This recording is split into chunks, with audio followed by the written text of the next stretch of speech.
सुनेत्रा वहिनी ज्या उपमुख्यमंत्र्यांनी पालकमंत्री झाल्यात त्याबद्दल आम्हाला निश्चित आमच्या मनामध्ये तो आनंद आहे।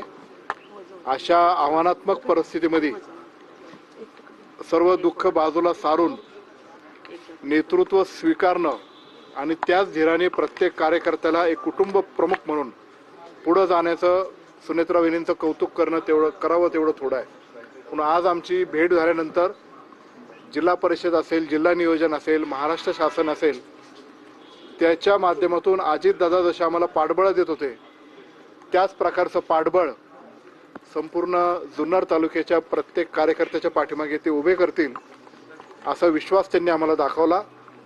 आणि पहिलीच भेट असल्यामुळे नेमकी वहिनी काय बोलतील अशी आमच्या मनामध्ये एक कुतूहल होतं किंवा काय बोलणार आहे, कारण ते फर्स्ट टाइम पॉलिटिकल इव्हेंटमध्ये आमच्याशी बोलतायत असं आम्ही ते जाणवलं।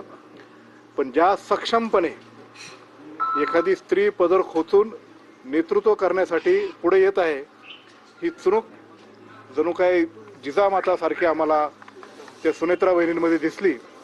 आणि सुनेत्रा वहिनींनी ज्या पद्धतीने आम्हाला मार्गदर्शन केलं तर खरोखरच सुनेत्रा वहिनी अत्यंत सक्षमपणे या राष्ट्रवादी काँग्रेस पक्षाचं नेतृत्व करतील, आम्हाला सर्वांना तो विश्वास आहे। आणि पुन्हा एकदा उमेदीने अजितदादांचे जे स्वप्न होतं, अजितदादांचे जे विचार होते, जे आमचे पक्षाचे फुले शाहू आंबेडकर एक विचाराने आम्ही जे पुढे जात आहोत तो विचार आता आम्ही पुन्हा एकदा अजितदादांचेच प्रतिबिंब म्हणून सुनेत्राताई पवार यांच्यामध्ये पाहून एकदम चांगल्या मनाने, चांगल्या ताकदीने पुढे जाण्याचा आम्ही निर्धार केलेला आहे।